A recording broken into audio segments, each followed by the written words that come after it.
I was not paying attention to our accounts like I should have been because there's plenty of money. It's fine. There's plenty of money left in the bank account at the end of the month. And you get lazy. Welcome to the Farmish Kind of Life podcast, where we talk about homesteading stuff and life stuff and everything in between. Join me, Amy Dingman, as we explore big questions on a little farm. Hey, everybody, and welcome back to the Farmish Kind of Life podcast, where we talk about life and how to live a good one, whether you live on a farm or in the middle of the city or in a tree or wherever you live. This podcast hopefully can help you out. Thank you for joining me here for episode 262. Today is January 8th, 2024. Today's topic is called, Actually, Easier Isn't Always Better. So we will dig into that in a little bit. I would love to say hello to everyone joining us today, whether you are listening on the website of farmishkindoflife.com or you're listening on YouTube or Spotify or Amazon Music or Fountain or all the many podcast players where you can find the Farmish Kind of Life podcast. Hello, especially to those of you who are joining us for the first time. This podcast was recently shared a whole bunch of places, so that's pretty exciting. So if you are just joining us for the first time, hello. One of my goals for this year is to grow the Farmish Kind of Life podcast. So thank you to everybody who is sharing this podcast all over to help bring more people here to hear all this crazy real life that I am talking about. What has been happening on the Lifestead lately? There isn't much happening, actually. It's winter. Christmas is over. This is Minnesota, so now it's just cold. It's January and it's cold, and now we just count down to spring, right? I shouldn't complain because it's not nearly as cold as it normally is. We are still looking at temperatures like up in the 20s, which is crazy. I feel like it should be way colder than that, and we should definitely have more snow. I'm remembering this time last year, we had so much snow, and it's just, I don't know if Mother Nature is apologizing or giving us a break or is lulling us into something where there's no snow right now and she's just going to dump on us randomly at some point. I don't know. I don't know what's happening. So not a whole bunch to catch you up on. I guess I can tell you that we are starting to put together the little forge that we bought. We're putting that together and putting it in the garage so I can start getting into this blacksmithing thing a little bit more. We bought a Mr. Volcano single burner propane forge. We had planned to just build our own forge out of parts and, stuff because that's what we do. And when we looked into it, we realized that buying the parts is going to cost more than buying this Mr. Volcano forge, which is very small and very awesome to start out with to figure out if it's something you actually want to get into. So it's a process to build it. It's going to take a while because you got to do some stuff and then it's got to dry and then you got to do some more stuff and it's got to dry. So I will keep you updated on that. I'm really excited to start putting some metal in there and making some stuff. So looking forward to that. The only other thing that I'm going to catch you up on before we get into the main topic here is something that I posted on Facebook last week. Actually, I put it on Instagram and Facebook, but it was a post that I was really nervous to share because it's very real and it was me making an admission about something and it was something I just needed to come clean about. And I put it on Facebook being very nervous, and y'all, I have never received so many responses and comments to a post so immediately. Positive comments like, thank you so much for sharing this, which is ironically what I talked about in last week's episode. You know, how you get nervous to share stuff and you're like, well, I don't know if I should say this. And then that ends up being the thing that people are like, oh my gosh, thank you so much for talking about that. So I'm going to share that here before we get into the main topic, because if you're not on Facebook or you're not on Instagram or you just happen to not see this, it's going to explain a change in what I said I was going to do that didn't happen. So it'll get us on the same page. Okay, so here was the post. Plot twist. I actually didn't quit my job at the end of 2023. A few months ago, I gave my notice. I was going to be back home on the farm full time by the end of last year. And somewhere in those few months between giving notice and being done, I learned some ugly stuff, mostly about myself. I also learned that working for someone else's business isn't always the death of freedom that some people accuse it of being, and doing everything from scratch like it's 1850 isn't always the prescription for peace that some people sell it as. I learned that as much as we want to pretend that having 24 hours a day to work on your own life is some kind of flex, that flex is pretty flimsy if you need medication to do it. All or nothing doesn't work in much of anything, and the older I get, the more I realize, or accept, that I need a little bit of everything. And I definitely need to hear more actual voices in my life than spending the majority of my time with the ones in my head. And so, in the end, I elected to stay part-time at my outside-of-home job. And I'm saying this because it isn't said nearly enough. If you aim for something and hit the bullseye, but it doesn't feel right, it doesn't mean you missed the point. It means you need to switch targets. And the target you need is usually one that isn't prefabricated by any particular community or path. That was my post, and it got a huge response. People saying, I needed to hear this, or thank you for saying that, you're not a loser if you have a job and you don't want to be home full-time, or you don't want to homestead full-time or whatever. Or being honest about the fact that life changes and plans change and all of that. And this whole thing warrants its own episode, and it will have its own episode. But I haven't put all my thoughts together about it, but there will be an episode more about this in the future. But the reason I wanted to share it kind of before we get into the main topic here is that the irony is that it kind of goes along with the main topic in the sense that getting to the point where life is easy and awesome and everything you always wanted almost always has some negatives to it. And the more that you get sucked into the apparent or perceived awesome of what you're doing, the more you ignore the negatives that are sliding right along with it.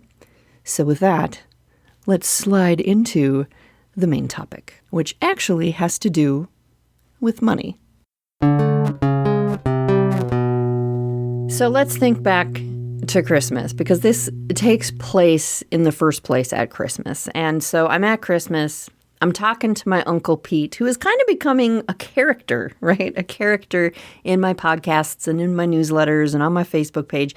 My Uncle Pete, I think, is 6 years older than me, so it's kind of weird. He's a little bit more like a cousin than an uncle.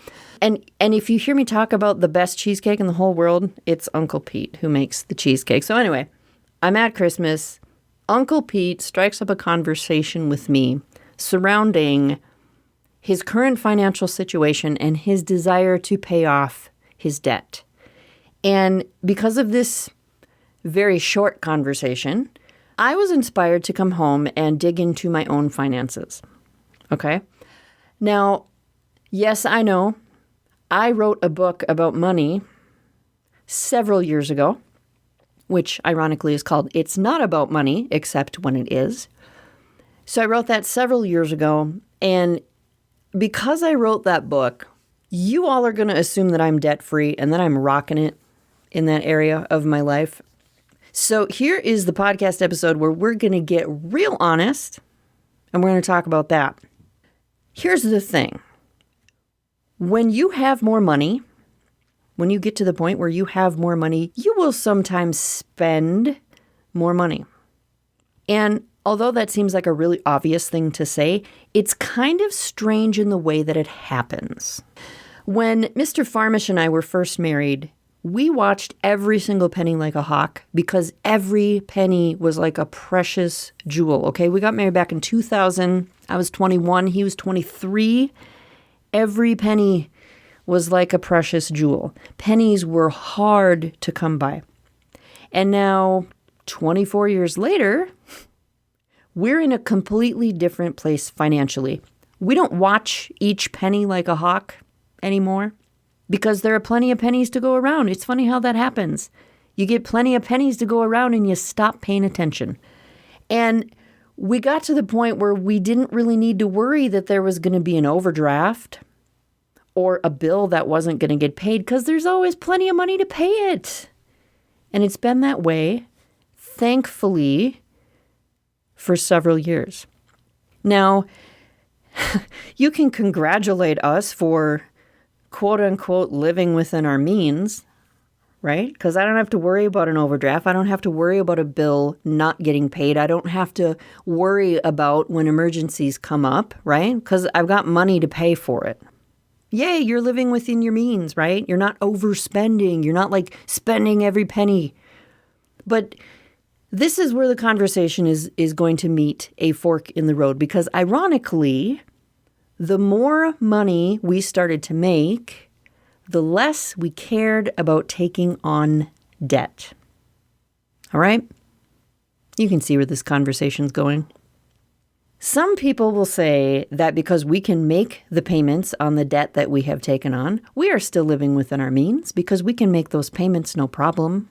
We haven't maxed anything out. We're still making payments and we still got money left over at the end of the month. Other people will say that the fact that we have debt means we used someone else's money to secure items for our own use or enjoyment, and therefore we are not living within our means until those items are paid off. Because if we were really living within our means, we would have paid cash for the items we chose to purchase. Now, here's the thing about financial discussions, okay? Finances and all this bundle of stuff is something that I would like to talk about more on the Farmish Kind of Life podcast, on social media, on all the places. I'd love to talk about that more, but the problem is financial discussions take about 3 seconds to turn fiery and ugly and gross and nasty. Right? We know that. And the other thing is that the way you view income and debt is going to have a lot to do with which particular financial guru you follow.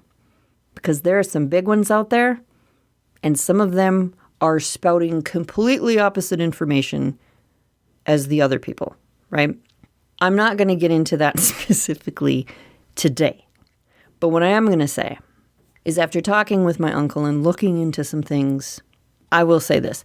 For a community that preaches self-sufficiency and self-reliance and freedom, such as many of the people in this community do, it does seem hypocritical to have my money, my husband's money, our money, tied up in people and institutions that aren't me, that aren't my husband, that aren't us, for items that we decided we wanted.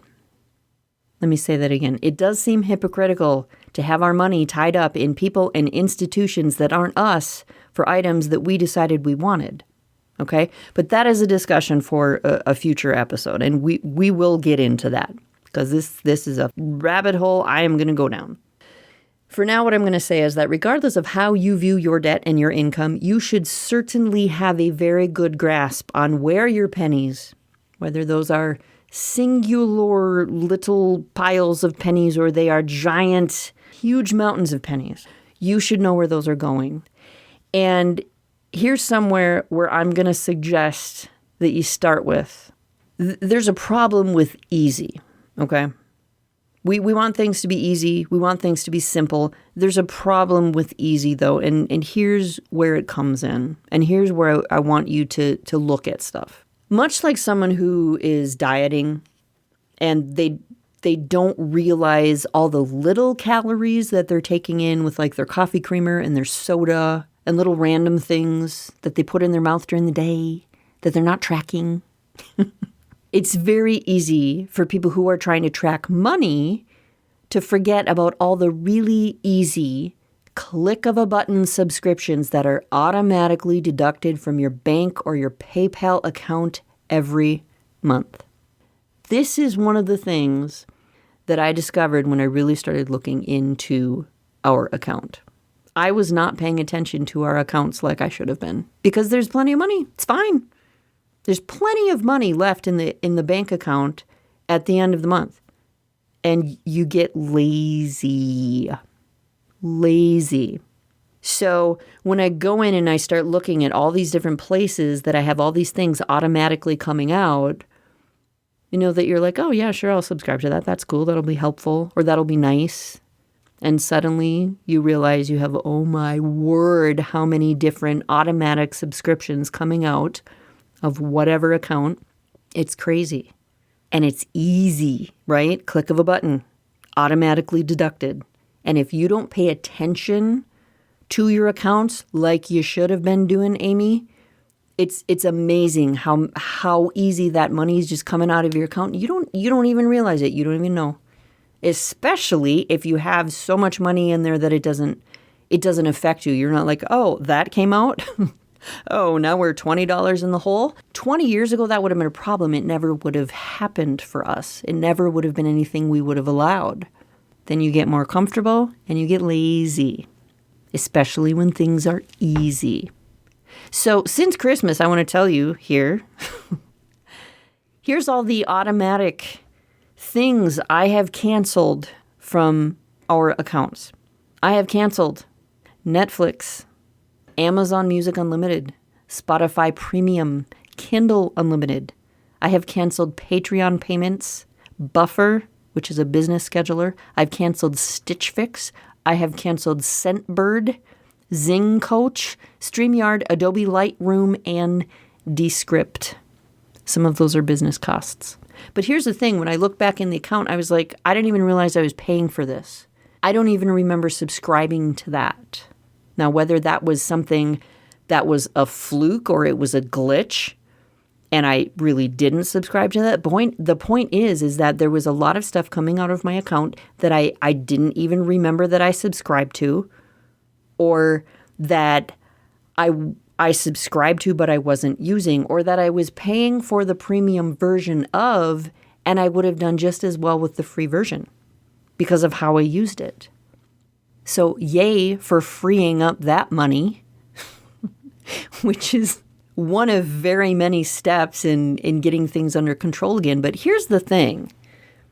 If you stick with me long enough and you listen to financial episodes that will be coming up, you're going to be taken on an honest journey of what I am now calling remedying a previously remedied financial situation. And that's a mouthful, but that's what it is. We are remedying a previously remedied financial situation. We were in a good place, and then we got comfortable, and we slid backwards. Okay? And so if you are someone who's financially doing really well, and you're paying off your debt, or you don't have any debt, or you're just in a really good place, this journey that you're going to follow me on is going to remind you those of you who have dug your way out of debt, it's going to remind you how easy it is to slide backwards, because we were in a very good place and we got lazy. And that's the truth of it. And it would be very easy to just pretend that that's not what's going on and just do silly little podcast episodes about, random stuff and just ignore this. But I think this is going to be a big focus. And I think, especially if you listen to last week's episode about being honest and being real with people, I think the way that we, get each other to better places is by talking about the stuff that's actually going on in our life and the things that we're actually working on. So whether you just needed to hear honesty from me, where I am in a situation where I need to remedy something that was previously remedied and we really slid backwards about, whether that's what you needed to hear today, or you needed to be reminded to go into your bank account and your PayPal account and wherever it is that you're paying for stuff, and make sure that the stuff you're paying for, especially all those little subscriptions and things that are automatically coming out, if what you needed to hear today was to go through those things and make sure that the things you're paying for are things you're actually using, that you're not being double charged, that you don't have double accounts, that you might do better with the free version and not the paid version, if that's what you needed to hear, then that's here for you too. And there you have it. I hit you with some honesty. I am glad for those of you who are listening who are debt-free. I'm glad for those of you who are listening who are digging your way out of debt. And I'm also glad for those of you who are listening who just got kind of a punch to the face, wake-up call, like I did on Christmas from Uncle Pete. So thank you, Uncle Pete, for bringing that up. All right. If you would like to support me and the work that I'm doing here with the Farmish Kind of Life podcast, you can head over to my website. You can also check out the show notes here where I'm going to have some links. You can subscribe to my Farmish Papers snail mail newsletter and get some awesome in your mailbox every month. You can also share this podcast with your friends. I am really hoping to build the listenership of the podcast this year. That is one of my goals for growth in 2024. So share this with whoever you think would enjoy it. The third thing that you can do right now is head over and watch some YouTube videos. If you are interested in the podcast and you want to re-listen to some episodes, you can head over to YouTube. You can find my podcast playlist because this podcast is over there on YouTube. It's just audio. There's no video. You can listen to it there. And if you run some of my podcast episodes, I'm going to get me some watch hours and maybe we'll actually get to this monetization point over there on YouTube. All right. Thank you so much, you guys, for spending time here with me. I know that there's a billion podcasts out there that you could listen to. And you, once again, have spent about 20 or 30 minutes here with me. So thank you so much for that. Have an awesome day, you guys, and I will talk to you again soon. Hope you enjoyed the show today. To continue the conversation, visit our website at afarmishkindoflife.com. Find A Farmish Kind of Life on social media or drop me an email at amy@afarmishkindoflife.com. Peace, love, and bacon, y'all. Stay farmish.